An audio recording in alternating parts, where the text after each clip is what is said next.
Tengan ustedes muy buen día. El tema que vamos a revisar hoy es el de hemorragias de la segunda mitad del embarazo, que implican principalmente estos dos temas que son placenta previa y el abrupto placentario. También entran lo que es la ruptura uterina, entra la vasa previa, pero no las vamos a ver ahora porque son muy poco frecuentes. Las más importantes son la placenta previa y el abrupto placentario. La placenta previa se la define como la inserción de la placenta en el segmento inferior o zona peligrosa de Barnes. Como sabemos, el segmento inferior es aquella parte del útero que se encuentra precisamente entre el anillo de Bandel y el orificio cervical interno. El anillo de Bandel en la parte superior y el orificio cervical interno en la parte inferior. El abrupto placentario es definido como el desprendimiento de la placenta normoinserta o el desprendimiento prematuro de la placenta normoinserta después de las 20 semanas de gestación, porque si fuera antes sería aborto, y antes de la expulsión del feto.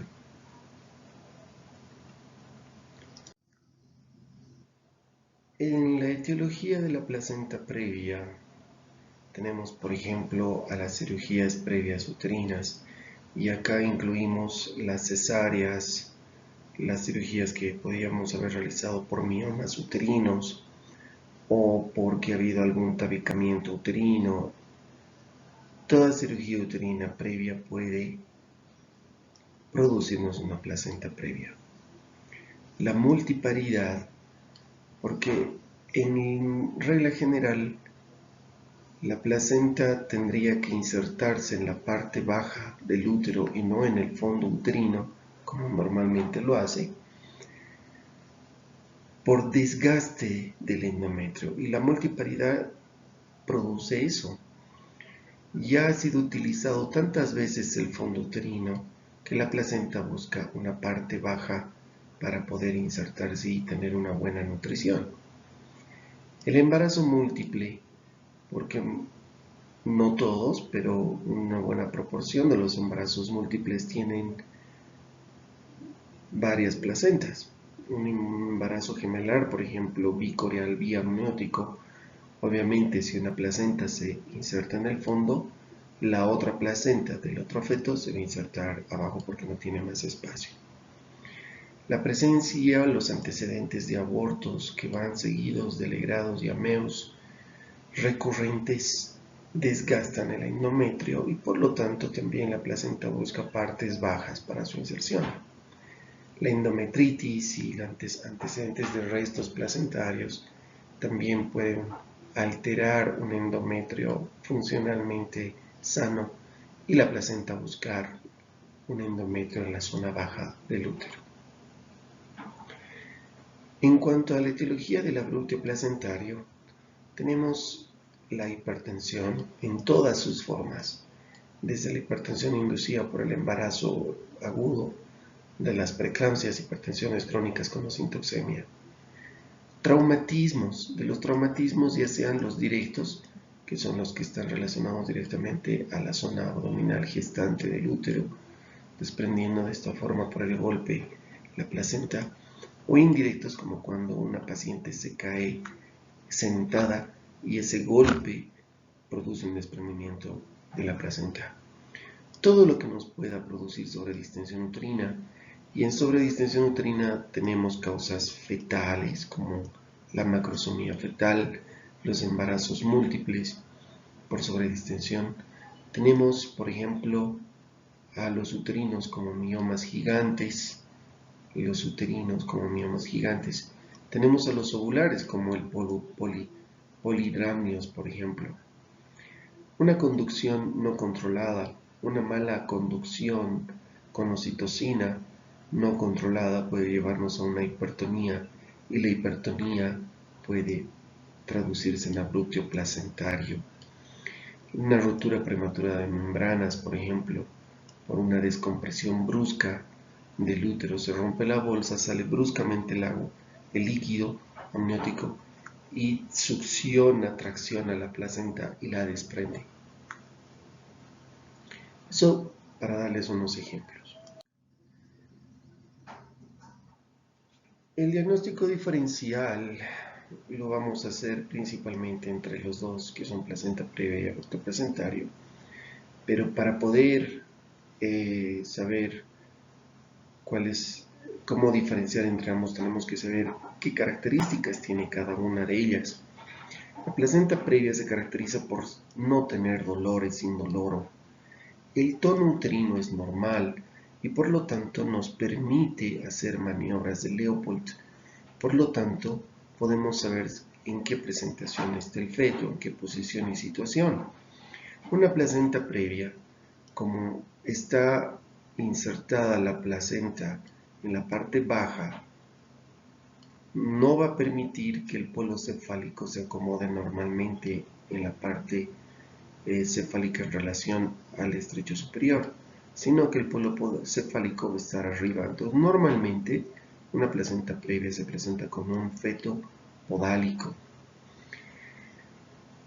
La hemorragia es de color rojo rutilante, precisamente porque como la placenta se encuentra muy cercano al orificio cervical interno, el desprendimiento de la placenta hace que la sangre no se acumule a este nivel y la sangre salga por el orificio cervical interno, por el conducto no cervical, y la calidad de la sangre sea roja rutilante. Generalmente el sangrado es nocturno, es episódico. Con episódico nos referimos a que se van a presentar en varias oportunidades, por lo tanto también son limitados. El sangrado es inesperado. La mamá generalmente sueña que se está haciendo pis o que se está orinando, siente como si se estuviese orinando. Y cuando levanta las frazadas, pues mira toda una mancha de sangre. Entonces, a las pacientes que tienen este tipo de placentas previas, hay que tener el cuidado de indicarles que puede pasar este suceso y que no se asusten y que más bien estén preparadas. ¿Puede afectar a la madre y al feto? Sí, generalmente cuando se presenta en la segunda oportunidad o tercera, ya los desprendimientos son mayores y pueden afectar a la madre y al feto, inclusive llegando a tener óbitos y muertes maternas. El abruptio placentario, en cambio, a todo lo contrario del abruptio de la placenta previa, el abruptio es doloroso, tiene una hipertonía uterina, por lo que es imposible determinar la estática fetal. No sabemos si está podálico, si está cefálico, si el bebito está vivo. No nos permite ni siquiera escuchar los latidos del feto. Como en el abrupto placentario, el desprendimiento de la placenta es en el fondo uterino, no existe salida de sangre roja rutilante, sino más bien el plasma con algunos glóbulos llegan a filtrarse a través de las membranas para salir por el orificio cervical interno, y de esta forma sale como una sangre como lavado de carne, con algunos coágulos que se desprenden, coágulos de color negro alquitranado que se llegan a desprender y salir en muy poca cantidad. Entonces, la calidad del sangrado es rojo oscuro con coágulos alquitranados negros, y generalmente el sangrado es continuo. Si tiene un desenlace más cataclísmico, llega a afectar a la madre y al feto normalmente cuando vemos los grados muy severos, sí produce muerte materna y muerte fetal, óbito fetal. En cuanto a la clasificación, la placenta previa se clasifica en una placenta previa lateral, que es este dibujo, como podemos ver, el borde placentario inferior se encuentra a menos de 10 centímetros de distancia de lo que es el orificio cervical interno. Cuando ya la distancia del orificio cervical interno con el borde inferior de la placenta es mayor a 10 centímetros, ya no la consideramos como una placenta previa. No se olviden que estos generalmente son hallazgos ecográficos. Entonces nosotros medimos con el transductor ecográfico la distancia que existe. Entonces una placenta previa lateral es toda aquella que tiene una distancia menor a 10 centímetros del borde inferior de la placenta con el OCI sin llegar a tocar el borde del OCI. Porque cuando toque el borde del OCI se convierte en placenta previa marginal. Borde con borde es marginal. ¿Ok? La placenta previa oclusiva parcial es como ven en este dibujo, cuando completamente el orificio está ocluido, ya sea por la porción central o puede ser por una porción, por un extremo, pero que ocluya completamente el orificio cervical interno. Cuando no ocluye completamente el orificio cervical interno, hablamos de una oclusiva parcial. Muchas veces una placenta previa lateral, como en este caso, fíjense, no llega a ocluir el OCI. Esta es una placenta previa oclusiva lateral, una placenta previa lateral. Pero con el trabajo de parto, porque acá está sin trabajo de parto, pueden observar cómo el orificio cervical interno sigue cerrado. Y acá ya hay dilatación. Fíjense cómo la dilatación hace que aparezca el borde inferior de la placenta.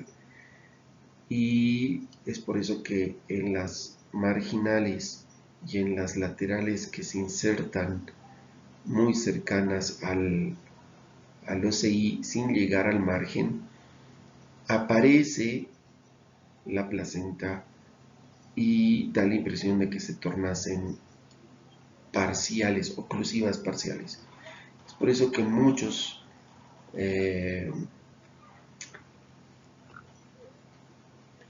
hablan e indican que una placenta marginal es una placenta oclusiva parcial. Eso siempre y cuando haya trabajo de parto, aunque no es correcto decirlo así. Y en este caso, fíjense como una placenta previa de igual manera oclusiva parcial, porque aquí ya está sin trabajo de parto, ocluyendo toda esta parte, se ve que ya está ocluyendo el cervix, el OCI en este caso.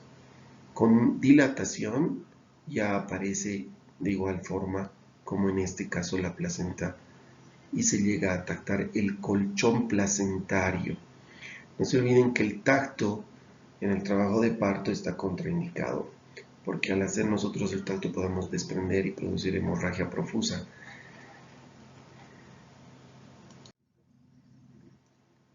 En el abrupto placentario tenemos a 4 grados. Algunos los clasifican de 1, 2, 3, 4, otros los clasifican como grado 0, 1, 2 y grado 3. Y va a depender del grado de desprendimiento de la placenta. Hablamos de un grado 0 cuando el desprendimiento es menor a 1/3 de la placenta. El grado 2 cuando llega a comprometer ya 1/3 de la placenta, el grado 3 2/3 y el grado 4 prácticamente cuando es más de 2/3 de la placenta. El abrupto placentario se caracteriza precisamente por un acúmulo de sangre que no puede salir porque las membranas están pegadas al útero. Solamente sale, como en este caso, plasma con algunos eritrocitos y coágulos negros, como habíamos indicado.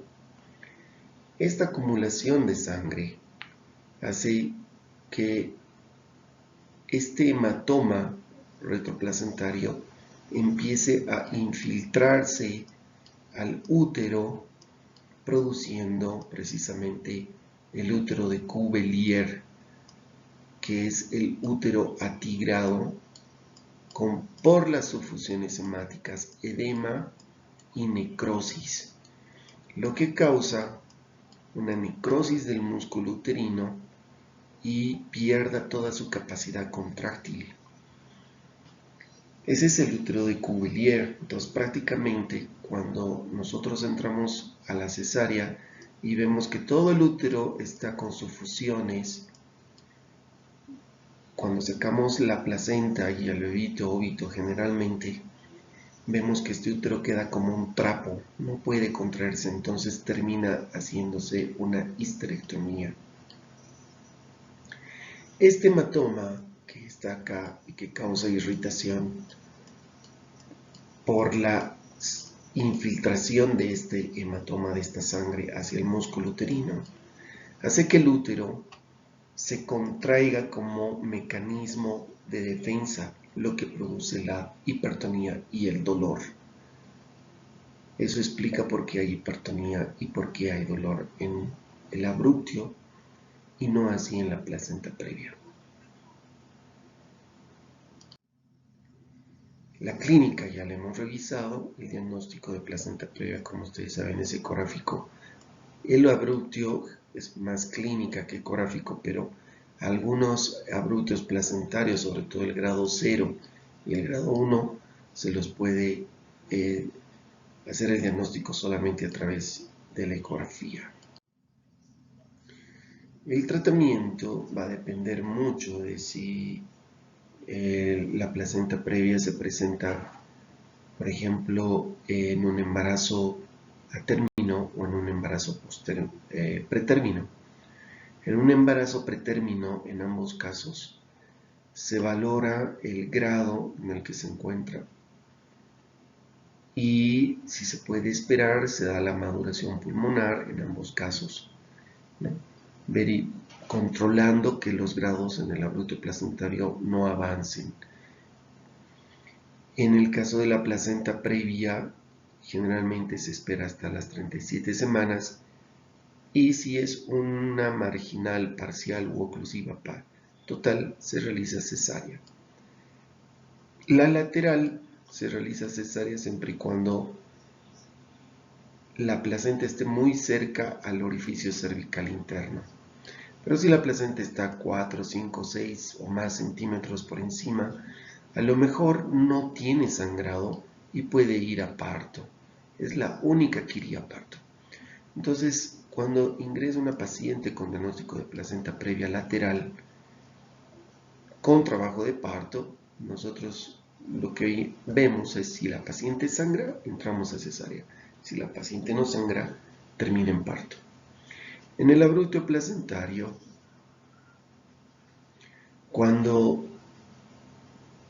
si revisamos la bibliografía, indica que tanto el grado 1 como el grado 2 pueden ir a parto.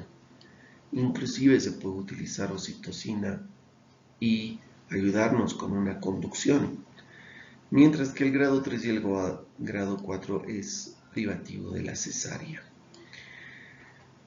Esto en cuanto a bibliografía, ¿no? Pero desde el punto de vista práctico, y esta es tan solo una opinión personal, muy personal, cuando una paciente ingresa, por ejemplo, con un grado 1, en la que no hay afectación materna ni fetal ni clínica, y solo viene con una ecografía que dice que tiene un abruptio placentario, desprendimiento de placenta, que es un hallazgo ecográfico. Yo lo que recomiendo es entrar a cesárea, inclusive en el grado 2, que es muy similar. ¿Por qué? Porque durante el trabajo de parto, una sola contracción puede producirnos un desprendimiento total de placenta y llevarnos a un grado 4.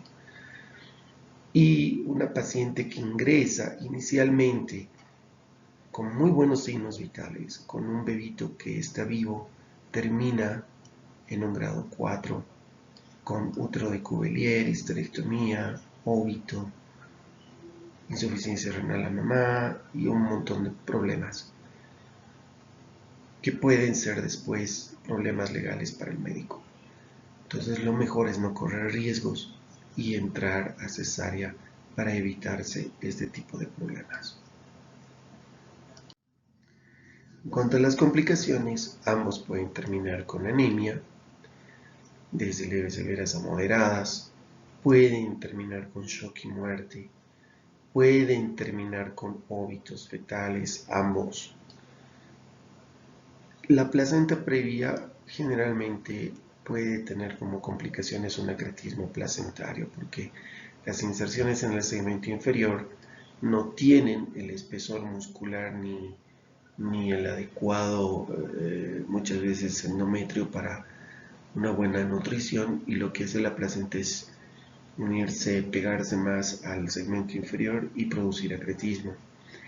Mientras que en el abrupto placentario puede haber coagulación intramuscular, coagulación diseminada, intravascular diseminada, terminar en insuficiencia renal, falla orgánica sistémica y el útero de Cuvier que nos lleva a histerectomía. En el caso de acretismo placentario también terminaríamos en histerectomía. Muchas gracias.